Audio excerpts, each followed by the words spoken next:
மிகப்பெரிய சண்டை. போர்படை தயாராக இருக்கிறது வேலு நாச்சியாருக்காக. திப்பு சுல்தானின் படை வந்திருக்கின்றது, கோபாலநாயக்கரின் படை வந்திருக்கிறது. வீரத்தின் விளைநிலமாம் எனது மருது சகோதரர்களின் படை வெளியே காத்துக் கொண்டிருக்கின்றது. இவ்வளவு படைகளும் திரண்டிருக்கின்ற பொழுது குயிலியின் தலைமையிலே வாழ்படை தயாராகி இருக்கிறது. வாழ்படை, வீச்செருவாள் படை, களரிப்படை என்ற அனைத்து படைகளும் வழிநடுங்க காத்திருக்கின்றன. எல்லாவற்றையும் முறியடிக்கிறார்கள். கோச்சேடியிலே சென்று ஆங்கிலேயனுக்கு துணை புரிந்த மல்லாரி ராயனை வென்றுவிட்டு அடுத்தடுத்த போர்களிலுமே ராணி வேலு நாச்சியாரும் குயிலியும் தொடர்ச்சியாக வெற்றிகளை பெற்று வருகிறார்கள். ஆனால் சிவகங்கைக்குள் நுழைய முடியவில்லை.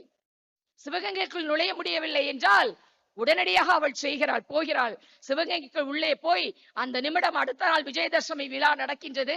ஆகவே அடிக்கொரு ஆளாக ஆங்கிலேயன் நிப்பாட்டி வைத்திருக்கின்றான். இது என்றுமே செய்துவிட முடியாது, ஆயுத கிடங்குகள் தயாராக இருக்கின்றன என்று சொன்ன உடனே அந்த வாழுகின்ற வயதிலே தன்னுடைய இளமையை பற்றி கவலைப்படாமல், தன்னுடைய வாழ்க்கையை பற்றி கவலைப்படாமல் அந்த பெண் என்ன செய்தால், மறைந்திருந்து விஜயதசமி விழாவிற்கு வேலு நாச்சியாரின் தலைமையிலே போன பொழுது அனைவரும் போராடி கொண்டிருக்கிறார்கள்.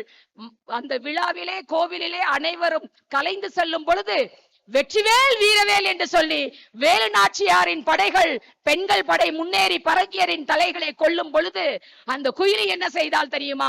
அங்கே இருந்த விளக்கில் இருந்த எண்ணெய் எல்லாம் தன் உடம்பிலே ஊற்றிக்கொண்டு அத்தனை வெடிபொருள்களும் அத்தனை பீரங்கிகளையும், இதை எதிர்த்து நம்மால் முடியாது, இதை என்ன செய்து விட முடியும், தன்னுடைய மதியுகத்தால் அங்கே குதித்து அந்த அனைத்து ஆயுத கிடங்குகளையும் பஸ்பமாக்கினாள். சகோதரர்களே, அதில் விளைந்ததுதான் தன்னுயிர் கொடுத்து மண்ணுயிரை காத்த குயிலி வாழ்ந்த பூமி இது.